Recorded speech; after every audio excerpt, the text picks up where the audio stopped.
Hello people, here we are to talk about a game franchise that I've basically recently only just stepped my toe into. The Trails franchise, or the Kiseki franchise, the Legend of Heroes franchise, whatever the fuck you want to call it, by Nihon Falcom. As you can tell by the title and thumbnail of this video, I've just finished Trails in the Sky first chapter. However, that's not the first Trails game I've played. For some added context, I have finished Cold Steel 1, and I am almost finished with Cold Steel 2. So why have I not finished Cold Steel 2? Well, it's because I was informed that the epilogue to Cold Steel 2 has some pretty hefty spoilers for the Crossbell games, and that the Crossbell games have some spoilers for the Sky games. And so I thought, well, what better point to finally go back and actually play those older games. So I did, and well, let's talk about Trails in the Sky first chapter. It's a good game. Well, it's got a good story. Let's say that. Do expect spoilers at some point during this video, so bear that in mind. It's got a good story. I'll give it that. It's really, really wholesome, and then it has a really, really, really compelling conclusion that just hooks you and really does drag you into playing the second chapter, which I have started as of recording this. But I will say the plot is slow. I do think the prologue is probably a bit too slow to get you into the game. I feel like not enough happens to really set the stage in the beginning to get you to continue playing. Act 1 as well, I think, is a bit too slow. However, as soon as you get into Act 2, okay, Act 2 is really, really good. Act 2 is very, very good. Stuff actually happens. You get introduced to more characters. Like, the main, like, villainous group is introduced in Act 1, but, like, barely. And then they actually are relevant in Act 2. And as we move into Act 3, well, I actually think Act 3 is kind of really, really slow again. At least up until about the 3/4 point. Then you get the plot actually happening in Act 3, and then that pushes all the way into Act 4, the final act, which I think is absolutely incredible. It's just that the pacing through some parts of the game is a little bit slow, story-wise at the very least, and, well, this lack of speed is, I think, the game's biggest issue, even outside of the story. Though the story is, as I said, it's very, very wholesome. And so these slow moments do make sense. They are fitting, they are fine. I don't have a huge problem with them. At least most of the time. Sometimes I'm like, I feel like that could have been handled a bit quicker. Especially with some of the bits of Act 1. It's mainly Act 1 and the prologue that I think need to be sped up a little bit. But maybe that's just me. Act 3, while I think the beginning of Act 3 is a little bit slow, it's needed. Act 3 needs to start up slow for all the stuff that happens at the end to have weight and impact and matter. And also, as I'm expecting, all of these character moments that are set up in Act 3 and also the previous acts are going to be relevant going into second chapter, as these games are interconnected for those of you that do not know. So I should probably talk about the characters a little bit, shouldn't I? And we'll get into gameplay later. So, Estelle is our main character. Estelle Bright,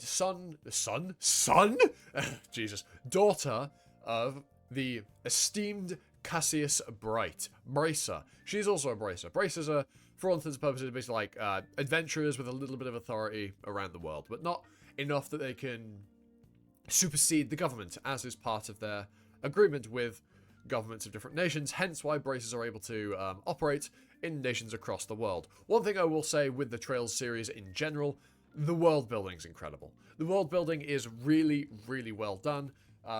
Saying this for both Sky, Cold Steel 2. The world building is really good, and the fact that it's all interconnected. Some events that happen in Sky were relevant to things I learnt about in Cold Steel, and it gave it a new perspective. It was really, really good stuff. I do kind of wish I'd started with Sky. However, I think if I had, I don't think I'd be continuing with the series, if I'm being entirely honest. But yes, we also have our deuteragonist, our secondary protagonist, in Joshua Bright, Estelle's adoptive brother.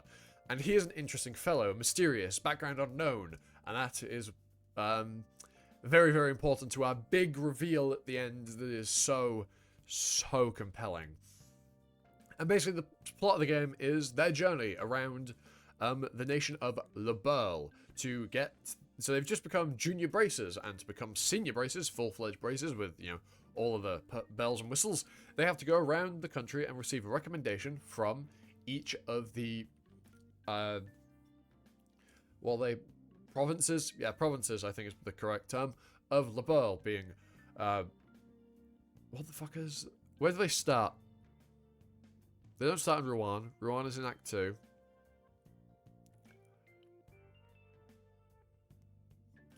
Prologue Town, that I forgot the name of, then Bose, then Rouen, then Zeus, and then finally the capital, Gransel. Once they've done this, once they've got all their recommendations, they will become senior bracers. And that is the premise of their journey, the reason they are going out. And it's through this journey around the nation that they get wrapped up into this grand scheme that culminates in the final act. And it's very, very good. It's really, really interesting. I like what happens. Again, it's really wholesome. It's a wholesome journey. It's just a bit slow-paced. And those wholesome moments are really, really sweet. Estelle and Joshua's relationship is, they've known each other for years now. 5 years at this point. And then you see it develop a little bit and become, closer-knit as they journey around. It's really sweet. Like, it's a really, really sweet, wholesome story. And then, obviously, when you get fully wrapped up into the plot that happens... primarily kicks off at the end of Act 3. It's really, really interesting. Like I said, it just takes a little bit to get to that point. If the wholesome slice of life moments aren't your thing, you probably won't enjoy Sky all that much until right at the end. That's just my takeaway from it. But yes, I do enjoy those moments, so I was able to stick through the story even if it was a little bit slow. Before I jump into spoilers, I'm now going to talk about gameplay. This is probably the reason why I wouldn't have stuck around with Sky had I not already played Cold Steel and Cold Steel 2, and known that these stories had incredibly good payoff that were worth sitting through painful gameplay. Because Sky, it's old, it's clunky, it has some interesting choices, and the slow pacing of the story is also prevalent in the gameplay. You're very weak for most of the game. And so are the enemies for the most part as well. But it's a very low-powered game.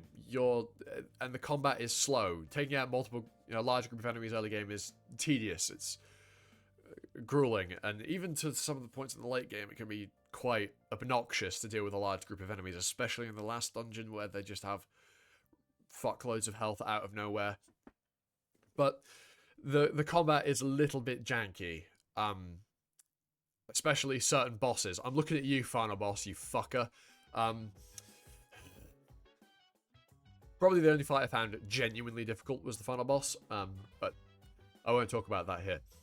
The gameplay, and maybe not the combat. The combat's fine for the most part. It's traversing the map and talking to people and cutscenes and animations.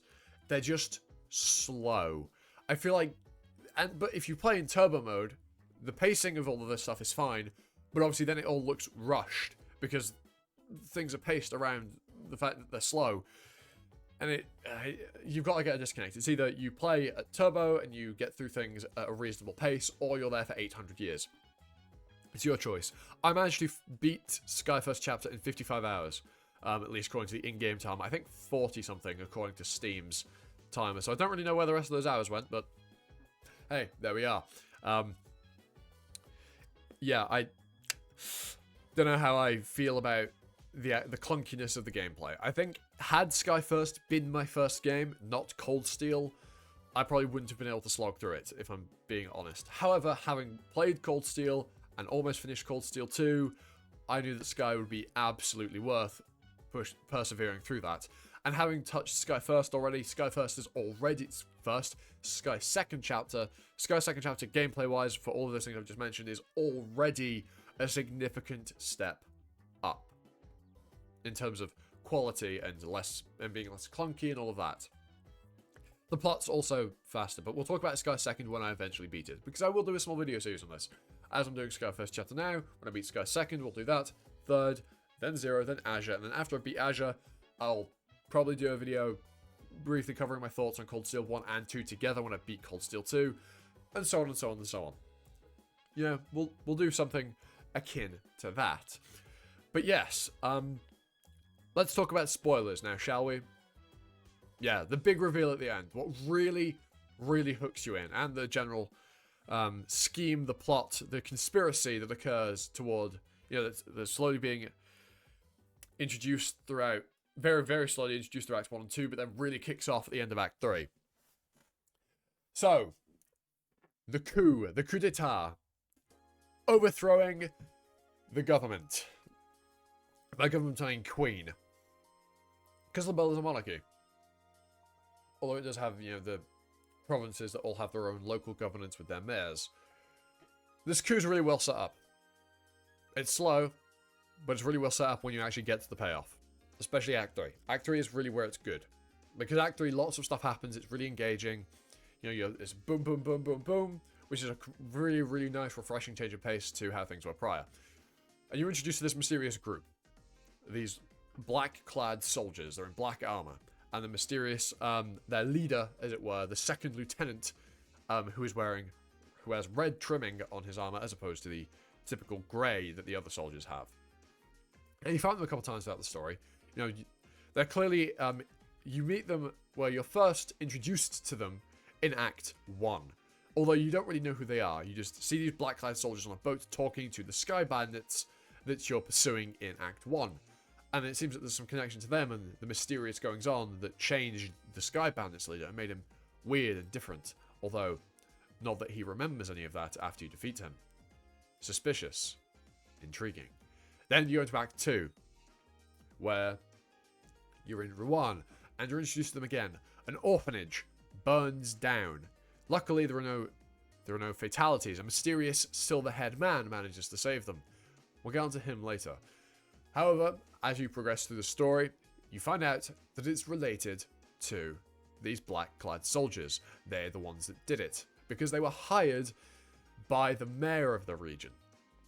However, it turns out, as it would seem, that the mayor was also changed after meeting these people. His personality shifted, and after you defeat him, his memories of that time are gone, as if this influence over him has vanished, and he has no memory of it. Peculiar. Very, very peculiar. And to close out the act, you have the school festival. Oh, I suppose actually the school festival... Did that take place before? No, I think it took... Yeah, the school festival took place before, but the school festival is, you know, it's this really nice, again, slice of lifey, very wholesome stuff. And again, this silver-haired man, this mysterious silver-haired man that Joshua seems to have an interest in, appears, but you don't really get to see him. You only hear that he's there. And Joshua goes to look for him, but as far as we're aware, never finds him. He follows him, but that's it. And then we move into Act 3.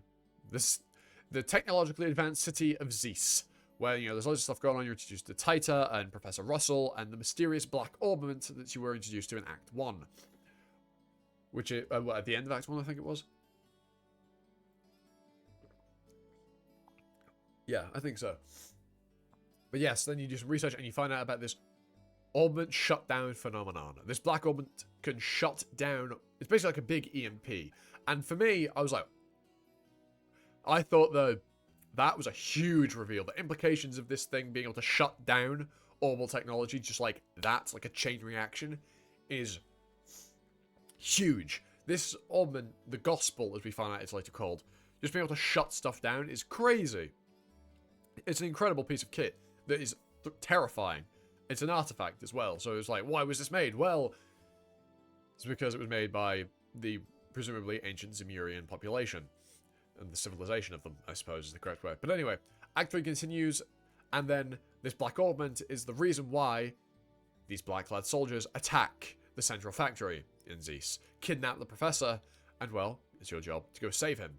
And in doing so, you end up tied in with the army. As it turns out, these black-clad soldiers are the intelligence division of the army.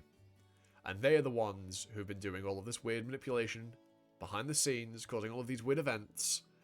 And you overhear that they have some grand plan. At the same time as you're hearing that the Royal Guards apparently were arrested for treason. The Royal Guard arrested for treason, one of which you've met, helped you out during the situation in Rouen. And these people that you've met and know are good people have all of a sudden been arrested for treason. Interesting. Doesn't add up, does it? And well, that leads you to your final destination.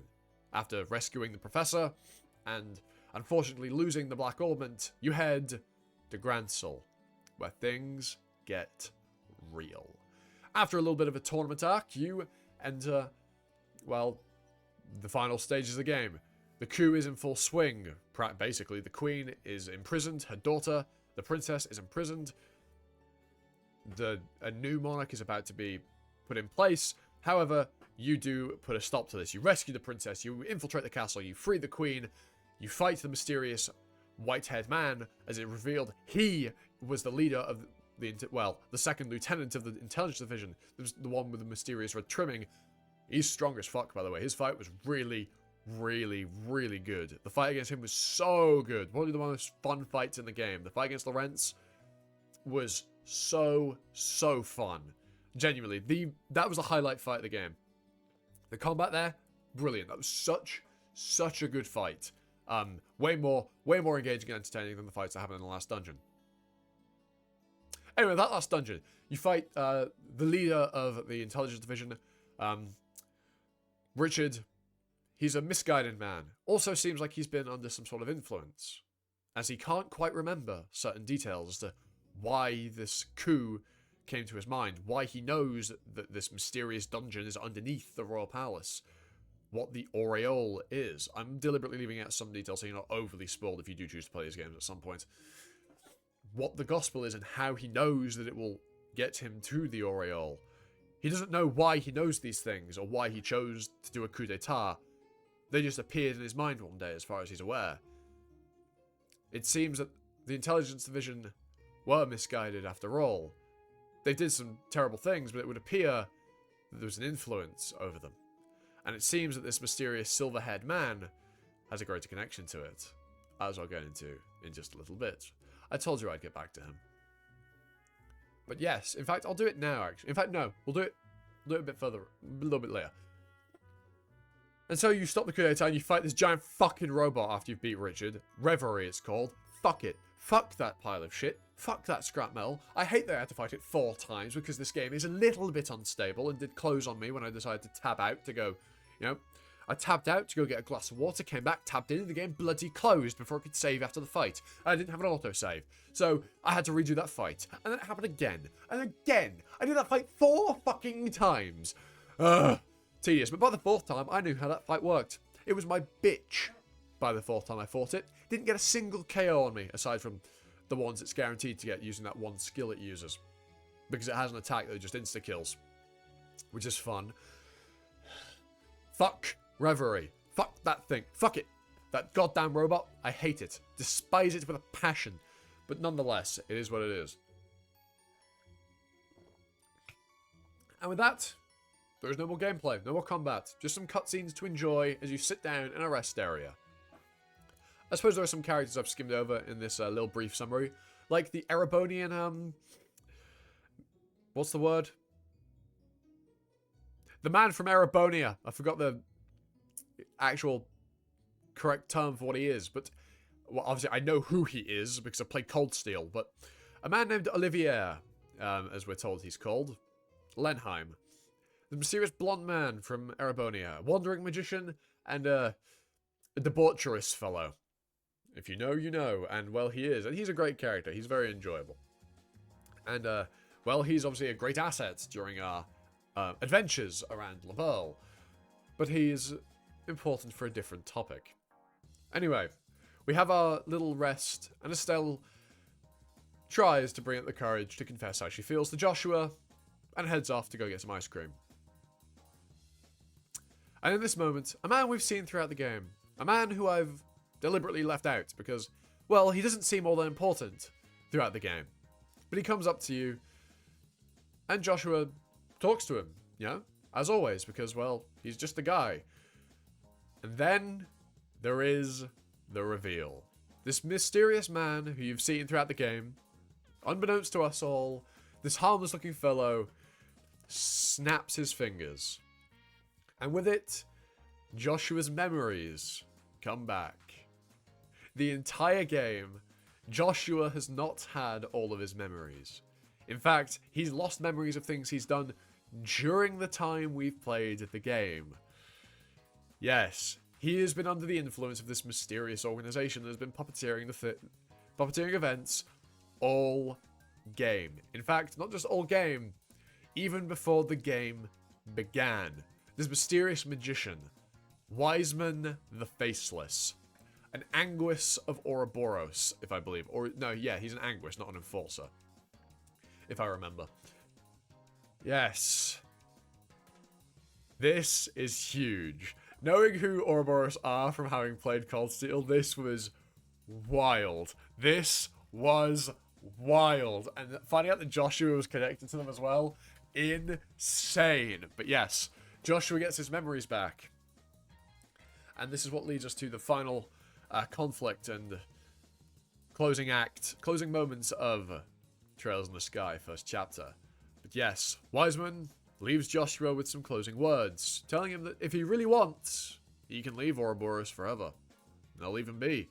He can live the life he's led, but he knows he won't be able to. Because he's not a nice person. A monster like him wouldn't be able to live with honest, regular, happy people like Estelle and her father, Cassius, his adoptive family. He wouldn't be able to live with them with the guilt of having been betraying them the entire game. Because the reason why things have gone the way they have, why Cassius was out of the country, and as such why the events of the game were able to take place, is all because of information that Joshua had been feeding to Ouroboros. And one of those contacts is presumably this mysterious silver-haired man. Remember how I said he popped up at this school festival in Act 2? And Joshua went to go look for him, but as far as Joshua was aware, he didn't find him. Well, given this, I do think Joshua found him. I think Joshua found him, it's just that, well, his memories were manipulated afterward. As were every single time Joshua gave information to Ouroboros. That's right. The entire game, Joshua has actually been an enemy, even unbeknownst to himself, and to his own dismay at the revelation.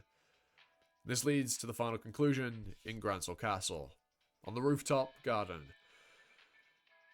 Joshua reveals his past to Estelle, and fortunately, bids her adieu, leaving her heartbroken and crushed at the end of this grand, wholesome journey. A brilliant, brilliant conclusion to the game. It's obviously a lot more compelling when you play it, because you've had all of this build-up to it, and it's not just been, rambled off to you by an idiot just now, but it's an incredibly good reveal. It's brilliantly done. It's exceptional, if you ask me. Truly one of the best ends to a game I've had. A really, really good ending. And just to top off the story, we'll talk about Lawrence, or however you want to say his name, the mysterious white-haired fellow, the Intelligence Division's second lieutenant. He's the one that saves the kids in the orphanage when it burns down, but the Intelligence Division are also the ones that burnt it down. Seems like a conflict there, doesn't it?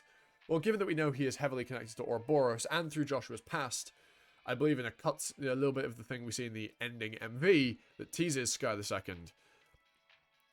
Well, it seems that Joshua and this mysterious silverhead fellow knew each other prior to joining Ouroboros.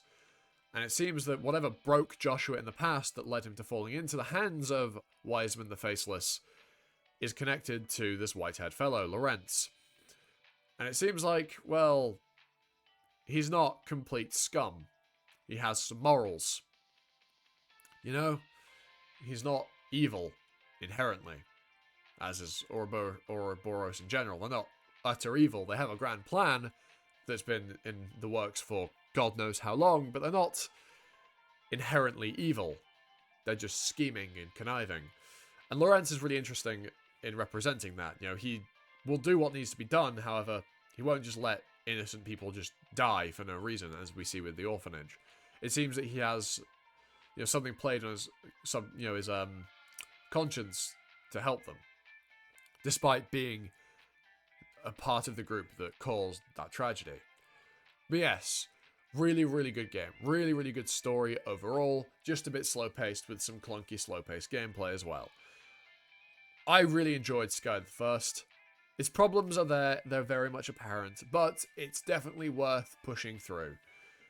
And I hope to see you all next time for another video. I've been Animosity, you've been you, and I'll hopefully, as I just said, see you all for the Sky second chapter video if you decide to not check out any of my other content. Though given that gaming discussions are not really what I do, you probably won't check out the other stuff I do. But nonetheless, ta-ta for now.